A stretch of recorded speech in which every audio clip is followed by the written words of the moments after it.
Is for Seth Adeline and Francine. Francine. Francine Diaz. Pinagsama mo talaga. Go. May abangan bang mga intimate scenes sa inyong dalawa dito? Kilig or intimate.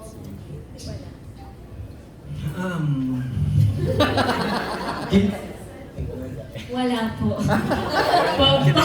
Pa-intense yung answer. Hindi, wala po. It's more on kilig, and this time po, face-to-face naman na po yung mga characters namin. So, it's more of that po. Personal na. Pero wala pong ganong eksena po. Mapapalo po sa puwet. And paano atake niyo sa character niyo rito compare sa ibang roles na ginagawa niyo bilang love team? Sabi nga po namin, sa lahat ng characters na nagagampanan namin, merong mga personality yung mga yun na hindi nalalayo sa amin. So kapag katulad ko po, na kung minsan nahihirapan ako, paano ko ba isasapi sa sarili ko yung character ko na to. Bumabalik ko kasi sabi nga po ni Tita Ruby, syempre kapag po naghahanda ka sa isang project, kikilalanin mo yung character mo. So, doon ako bumabalik at hahanap ako sa ano pinakamalapit sa kanya, doon ako magsisimula. So, it's more of that po. Sana nag-make sense yung sinabi ko. Ikaw na. I'm sorry po, sir. Atake dun sa character compared dun sa ibang... Yun lang. Paano ang atake?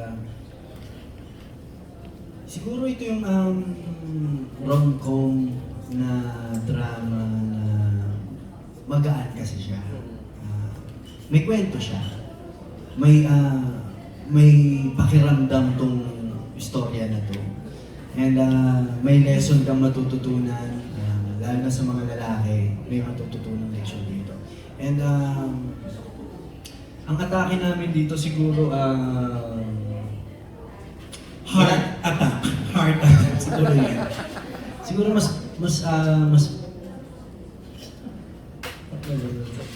kasi may spoil ako eh. Pero yun. Hindi naman siya Francine and Seth.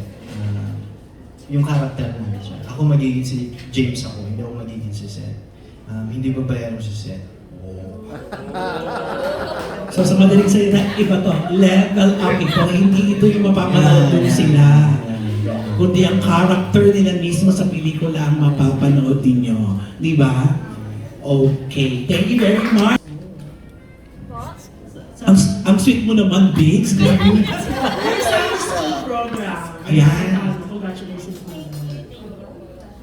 Pero yung tanong ko is about, kasi yung Francine, yung love team ninyo, isa talaga siya sa parang umaapaw yung chemistry. Doon sa unang yung movie, maski hindi naman talaga kayo magkasama sa eksena na, pero nakakakilig kayo. Ano yung sikreto ninyo? How do you build your chemistry? Mahirap po buuin yun eh, mahirap po pagtrabahuan yun. Para sa akin yun ang salitang magic na kahit kami rin po hindi namin alam. Kasi hindi po perfecto ang aming samahan. May mga times na may mga araw na nagkakatampuhan, hindi magkasundo sa desisyon. Normal lang po yun, normal lang yun. Kahit kaninong tao nangyayari yun. And kahit ganun, may magic pa rin. Na kahit ganun yung atake namin sa isang araw, personal ako, hindi ako okay, hindi ako compose ang utak ko, papasok ako sa trabaho, may ganyan, nangyayari. And nung pinanood namin yung mga ginawa namin, may magic talaga. And yun ang hindi namin alam. Siguro, mas nagtitiwala lang kami sa isa't isa. Nagiging isa kami.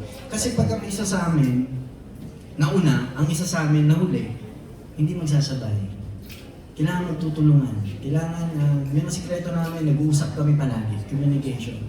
Pag may bagay at may concerns, pag-usapan, hindi para igim-game o hindi para hayaan lang. Sa trabaho, nagiging professional kami. Kapag trabaho, pag may hinga po ng isa, pag may adjustment ng isa, sasabihin yan. Kasi team kami. Friendship kami. Hindi pwedeng set lang. Hindi pwedeng Francine lang. So, yun. Ano po ulit nga yun? How do you build your chemistry? visit sa Parang, yun nga po, gaya po nung sinabi niya, parang ang hirap po kasi pag sinasabi mo, binibuild yung chemistry. Siguro po, blessing na rin talaga na nakikita po sa amin yung naturally ng mga nanonood. Gaya nga po na sinabi ko kanina, I think it's the friendship na nakakadagdag din dun sa sinasabi niya ng may chemistry kami. Pero, paano ba namin yun wino-work pag nasa mismong trabaho na kami? Yun nga po, sinabi na ni Seth kasi natin. Kahit na may mga pagkakataon na hindi kami, medyo may tampo kami sa isa't isa, hindi dapat yun magti-take over sa trabaho namin. Dapat professional. Number one priority namin talaga is yung trabaho. Kasi I think nakakatulong din na pag yung mga directors, yung team nyo na tinuturuan din po kami kung paano dapat. Mas sa kanila po kami nakikinig. Kasi bukod sa amin na nagtutulungan kami, meron din mga team na tumutulong pa sa amin. So I guess it's not just us na nakaka-build na chemistry, it's also the team behind ng lahat ng projects po. Saka pinaka-secret dito is yung tao sa paligid namin, especially yung family namin. Yung mas nakakasama namin sa dressing room, mas nakakapwentuhan namin. Parang nagiging sila parang nagiging ozone layer namin. Yung mga tao sa paligid namin. Bago dumating sa amin, bawas na. And yung guidance ng magulang namin, yung parents namin, andun pa rin. And lahat kami magkakaibigan. At yun sa tingin ko, yun yung nagpapatibay ng friendship. Yeah. yung kilig na nararamdaman ninyo ay naging totoo. Ay, Diyos ko, grabe yung sabi. Grabe yung tanong. Yes. Meron ba? Ay, naku, grabe reaction! Hindi, totoo yan. Minsan pag may mga scenes, hindi may iwasan mag-break ka sa karakter mo. Mabalik. So, yung parang, parang nagtumigil yung oras. Totoo pala yun. Titigan. So may ginagawa mo pag dumadating sa ganung punto? Siyempre, as long as possible, kailangan nandun ka pa rin sa linya ng script mo. Pero, minsan di may iwasan talaga Di may iwasan na meron kang galaw ng ilong na mula yung tenga mo. So, may ganun ka. So, Hindi kaya yun ang dahilan, kaya maganda yung chemistry ninyo kasi parang totoo na yung kilig na nararamdaman ninyo. sa tingin namin, yun ang magic. Yun ang magic. Kasi kahit hindi nga kami okay, pero, kaya na, tara na. Pinapagalitan. So yun, basta ang sikreto lang talaga namin is team kami Kung ano mapapanood ng tao, it's on us. So parang kung ano ang sasabihin ng tao, mas siguro 80% it's on us. So kung hindi namin to ayusin, natuunahin namin ang ego namin, pataasan kami, hindi siya mag-work. At hindi lang kami dalawang magsasuffer, pati po ang buong. How about you, Franz? Wala po akong kasalanan na. Ano nga po, Dumating na ba sa punto na totoo rin yung kilig na nararamdaman mo?